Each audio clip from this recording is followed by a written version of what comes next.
We've had a pretty good night tonight. Yeah. It's been good. There's been a lot of good performers up here. Now, first thing I'm going to talk about is something that happened to me a little while ago. I was just walking down the street.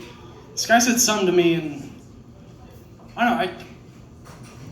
It hurt, but I didn't really get it. I was walking down the street, and he called me a Klingon. I didn't know what it was about at first.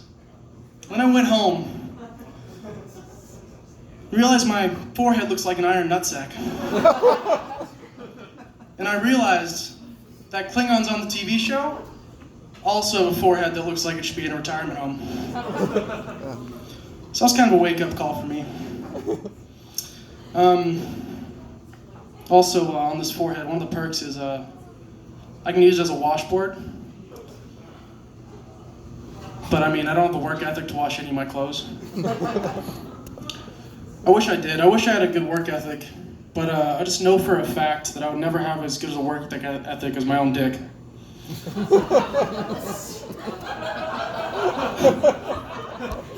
Every fucking morning, before I wake up, before dawn, my dick is just straight up and down, just ready to take on the day.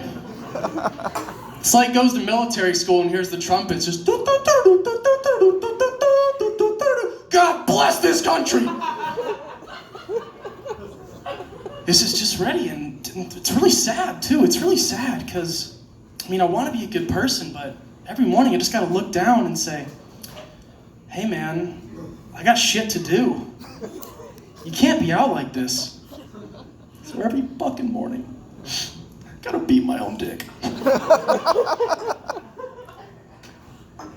It's gotten bad, guys. There's bruises and cuts and scrapes. My dick needs its own Sarah McLachlan commercial. In the arms of an angel. My dick's out front and center. Tons of sad dicks in the background. Tons. Just disgusting, beaten dicks. She looks at the camera and says, now, do you want to make a difference in this world? Well, you can. Anybody can. Now, just for one blowjob a day. That's all it takes to help a dick that's getting beaten by its owner. You too can make a difference in this world. Yeah, so that's my joke about beating my meat. So speaking about meat, I mean, this is a question I wouldn't normally ask, but it's already been answered. I know there's vegans in the audience, and I know they already told you that they're vegans. That was supposed to be my joke. And veganism is a big part of my life. Like, my parents are vegan, and I mean, I'm sure like a lot of you guys like to do, you know, you visit your parents on holidays and stuff, and like, it's pretty nice, and you can take home leftovers, because like cooking fucking sucks. And I don't do that anymore. I just don't, because I realized that the grass tastes the same here as it does in Portland. So I just don't do that anymore. So in case you didn't get that, my parents are in fact vegan. They need you to know that, or else they're gonna stop paying for my school.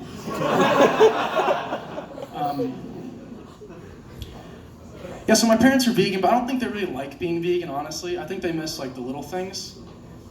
I think they miss like going to fast food restaurants. I think they miss like, you know, McDonald's and like Burger King, but especially Carl's Jr. Especially Carl's Jr. And I think they wanted to give themselves, you know, like a little subtle hint every day about the things that they missed, but without being too obvious that nobody like questions it. I know that they really like Carl's Jr. because they named me Charles Jr. Subtle reminder, no one questions it. I was also vegetarian until I was 12, which was fun. Yeah, I was vegetarian. I didn't like wearing shoes either, like at all. Like I'm wearing flip-flops right now. It's the closest thing to not having a shoe. And pretty sure my parents were trying to raise me hippie. I mean, I guess you guys didn't get that one. But besides that, when I was vegetarian, I used to tell my dad, I used to get hungry a lot, because I mean, like, vegetarian. I used to tell my dad, like, Dad, I'm hungry. Dad, I'm hungry. He always used to say the same thing to me all the time. He said, hi, hungry, I'm Dad. I was like, oh, fuck, all right, I'll just starve. Besides being vegetarian, I am allergic to gluten. I am celiac for those who are scholars of the dietarily challenged. If you don't know what any of that is, it means I can't eat spicy bread. Which is all bread for me. It's all spicy. I was vegan in middle school too. That was a fun time. Middle school's already pretty fun, but when you add veganism in there, oh boy. Bring kale wraps to school every day, I made no friends. Like at all. They used to call me names. They called me hippie, which, I get it.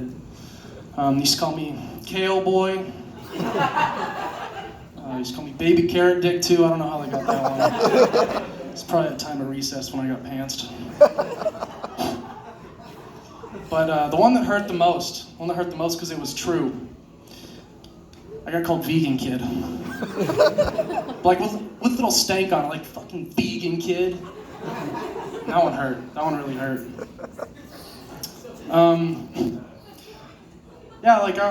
I've had dietary restrictions my whole life. And I remember the very first time I had meat. I was pretty young. And me and my parents, we were eating lunch at this taco truck. And the guy didn't speak very much English. And so, like, we all got our tacos. I was eating it, and I was like, this shit's pretty good, man. Like, what they put in these? And then I asked the guy, I was like, hey, man, what's all these tacos? Are they special or something? He's like, sí, pollos y papas tacos. Pollos y papas tacos. And I knew first grade Spanish, and I knew what chicken was. It's pollo. I just started fucking crying. I was just sitting on the curb, just bawling, like I just eaten a living thing, like used to like squawk and shit, I don't know. Just crying, and I was like, it tasted good too, which made me feel even worse. I was just like, ah. I was sitting there, and I saw across the road, there was another chicken. And he had just crossed it. And I finally got the joke. I was like, I get why the chicken crossed the road, man. To get away from me. I was eating his fucking brother or some shit. And then, because chickens are stupid, he tried to go back across because there was a corner or some shit. Got hit by a truck, and I started crying harder. Went to the taco guy, and I was like, are we gonna waste that? And it was good. So that, and people are vegan for a lot of reasons.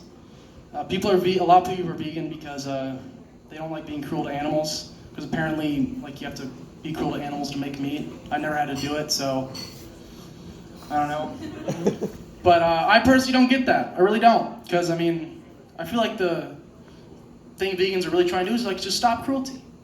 But the one thing they don't realize is plants are alive when you eat them for the most part. And the thing is that they found out a little while ago that plants actually know when they're being eaten. A lot of them release chemicals to make them taste bad. And so, those New Year's resolutions you guys all made, like eat more salads and shit? Just know that they don't want to be eaten as much as you don't want to eat them. So you're safe there. And whenever like vegans are just like biting into kale, I want you guys to know that kale thinks you're a dick because it tastes bad and you're still eating it. And it's like, dude, I evolved to taste like shit and you're still eating me? Really? Really? Really? And if you don't believe me about plants feeling pain and, just overall realizing that they're being eaten, why do you cry when you cut onions? Huh? Do any of you know? I'll tell you why. It's because you're cutting into a living thing, and you're just like deep down, you're just like, oh fuck, I'm killing it. And it's just like making you feel fucking super sad, but like tears of joy almost, because you're psychos. Just fucking, It's crazy. And then the worst part about that is too, and it's like, if you compare a guy who like goes to buy a ham sandwich at the store, you compare somebody who takes a piece, somebody that's living, cuts it up piece by piece like Hannibal Lecter, puts it in a fridge and lets it rot, who's the more cruel one? Let's be honest. It's the guy eating the fucking onion. That's who it is. You guys didn't get that?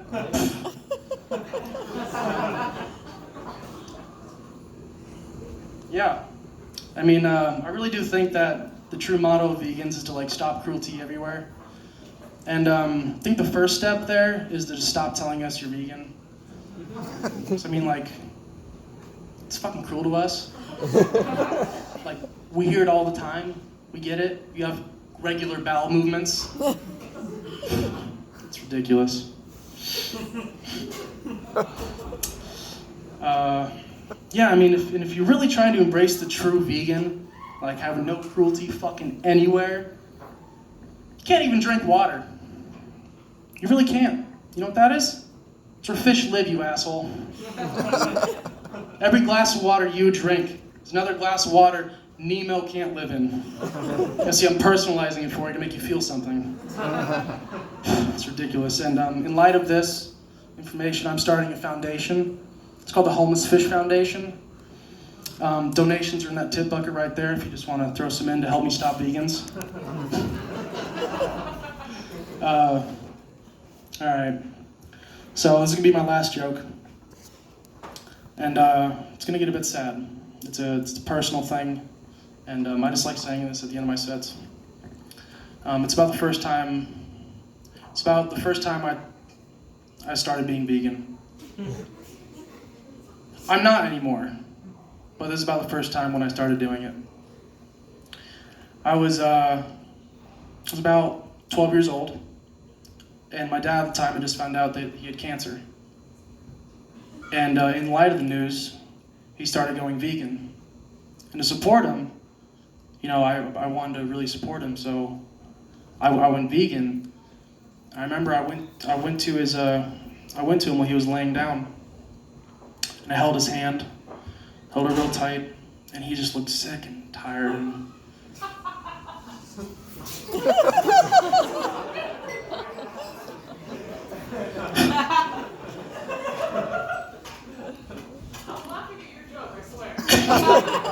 it's not even the punchline yet.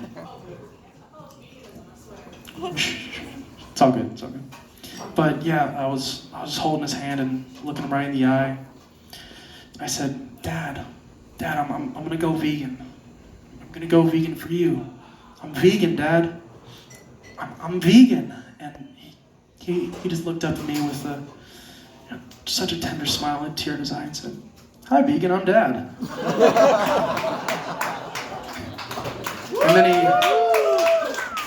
And then he passed. He passed out on the couch. And yeah, sorry about that one, Dad. He's actually in the crowd right now. He's fine. All right. Thank you, guys. You guys have been a great crowd tonight.